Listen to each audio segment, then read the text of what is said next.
सभी स्टूडेंट्स को नमस्कार बेटा। और इस वीडियो में हम लोग दो चीज़ों को पढ़ेंगे। एक तो वैगनर का महाद्वीपीय विस्थापन का सिद्धांत, दो चीज़ हम लोग पढ़ने वाले हैं इसमें। और पहली यूनिट इसमें कंप्लीट कर देंगे अपन, वैगनर का महाद्वीपीय विस्थापन। और इसके साथ एक चीज़ और पढ़ेंगे, वो है प्लेट विवर्तनिकी। तो दो चीज़ों को मेरा इस वीडियो में समझाने का प्रयास है। शॉर्ट वीडियो रहेगा, सिर्फ समझाने के उद्देश्य से मैं बना रहा हूँ।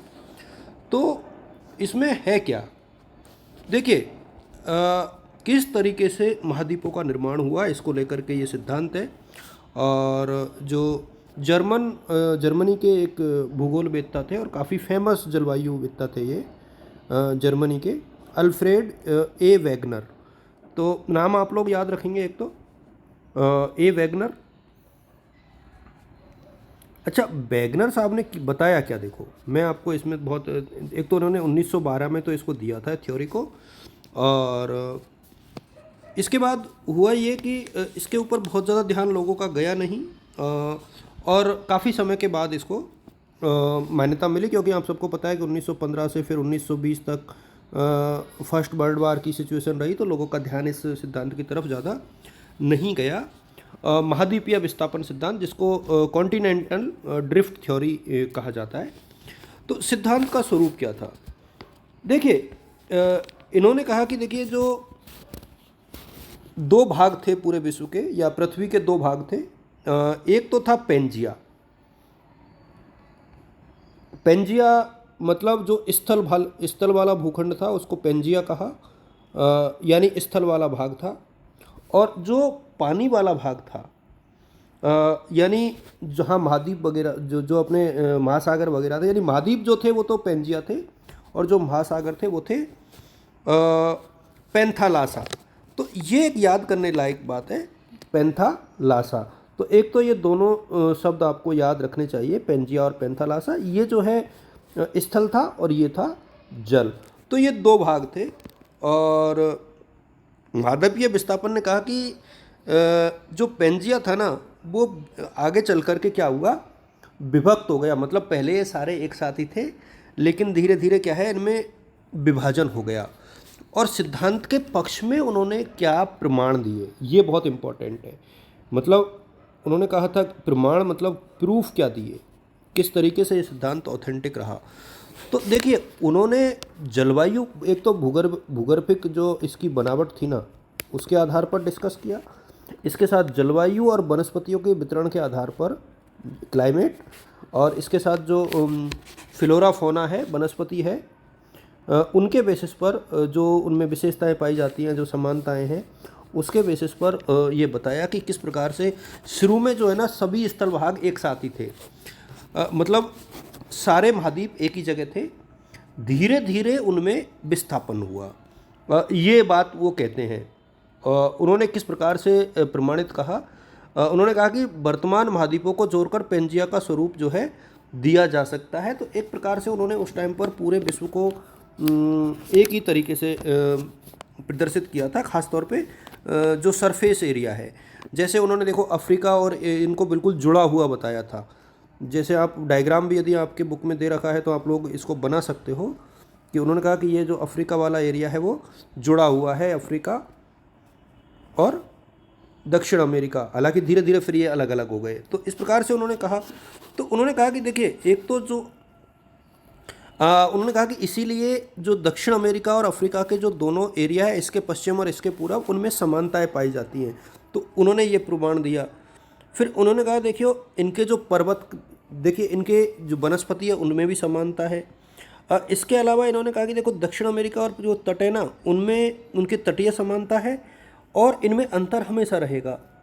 और इसके अलावा इनमें जो जीवाश्म मिलते हैं, फॉसिल्स, उनमें भी समानता है। तो अब इन चीज़ों से काफ़ी हद तक, इसके अलावा जो छोटे छोटे जंतु हैं ना, वो एक जैसे हैं। तो ये कई चीज़ें हैं। और एक इन्होंने जो लेमिंग नामक छोटे छोटे जो जंतु थे ना, वो पश्चिम की ओर भागते हैं, क्योंकि पहले उसी तरफ वो भागते थे।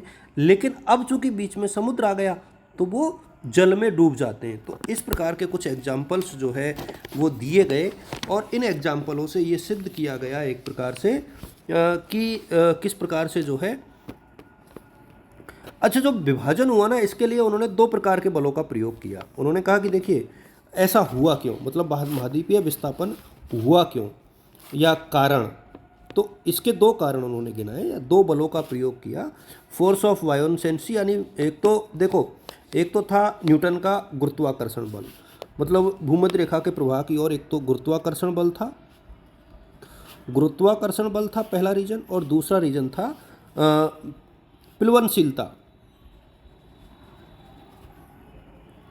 तो ये जो दो रीजन थे ना, इनकी वजह से ये ऐसा हुआ। और जो इसके अलावा ज्वारीय जो फोर्स थी, यानी जो टाइडल फोर्स थी, वो भी एक रीजन रही। तो इस प्रकार से आगे चल के ये क्या हुआ, फिर पेंजिया और पेंथानसला थे, वो भी दो भागों में बट गए, टेथिस सागर में और गोंडवाना लैंड में। इनको आप थोड़ा सा और डिटेल से पढ़ लेना, एक आध डायग्राम इसके आप लोग पढ़ लेना। और ध्यान रहे ये बहुत इम्पॉर्टेंट है, बहुत इम्पॉर्टेंट है, क्योंकि काफ़ी हद तक ये जो क्वेश्चन है वो आपके एग्ज़ाम में आने की संभावना है। डायग्राम आप लोग खुद बना लेना, फिर इसकी कुछ कुछ आलोचनाएं वो आप लोग अपनी पासबुक और बुक में से देख लेना। मैं इसी में एक चीज़ और एक क्वेश्चन और आप लोग को समझा देता हूँ। प्लेट विवर्तनिकी सिद्धांत या प्लेट टेक्टोनिक्स, प्लेट विवर्तनिकी सिद्धांत। देखिए टाइम कम है, उस हिसाब से मैं ये आप लोग के साथ साझा कर रहा हूँ, और ये एमए और बीए दोनों बच्चों के लिए पर्याप्त है। देखिए एक तो प्लेट शब्द है क्या, प्लेट शब्द है क्या।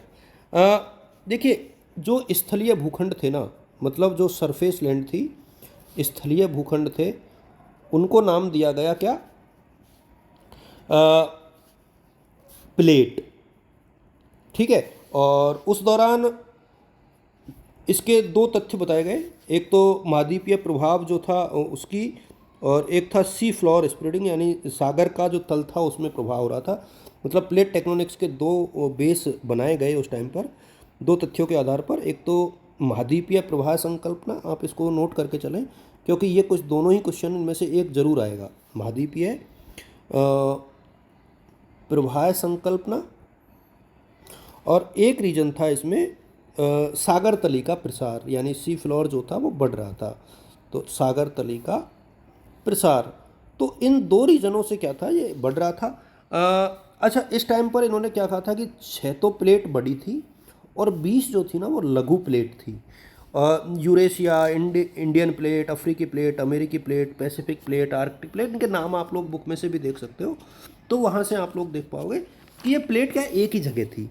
लेकिन धीरे धीरे क्या हुआ, ये जो प्लेट थी इनमें काफ़ी हद तक इनका प्रसरण हुआ, मतलब एक दूसरे की तरफ से विस्थापित होने लगी। और इसके लिए इन्होंने कहा कि हुआ क्या, एक तो प्लेट होती है, इनमें ये जो प्लेट थी ना, इनमें क्या हुआ, विस्थापन हुआ, मतलब धीरे धीरे ये एक दूसरे की तरफ शिफ्ट होने लगी। तो उन्होंने कहा कि शिफ्ट जब होती है, देखो ये दो, माना कि दो प्लेट हैं, अब ये इस तरीके से एक साथ जुड़ी हुई है। अब ये इनमें कई तरीके का, मतलब दो तीन तरीके से इनमें माना कि ये एक दूसरे की तरफ मिल रही हैं या एक दूसरे से दूर जा रही हैं, तो इनमें क्या विभाजन होगा, ये एक दूसरे के ऊपर चढ़ जाएंगी, कोई धंस जाएगी, कुछ में क्या हो जाएगा, तो इस तरीके से।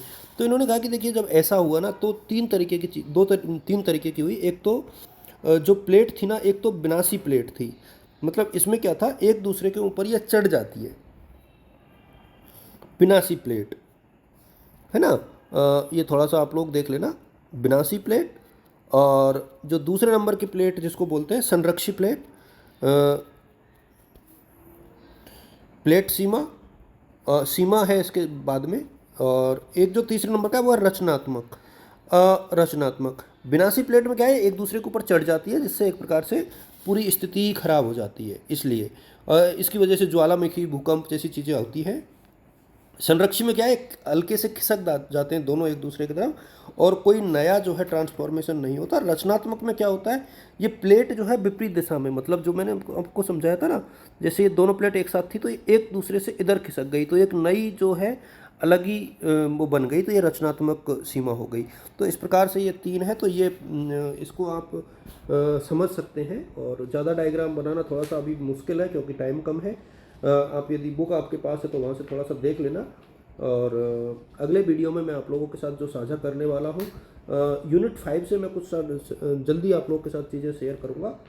तब तक आप लोग जो है बाकी जो चीज़ें हैं वो देख लें। आप सभी को शुभकामनाएं, ऑल द बेस्ट और गुड लक।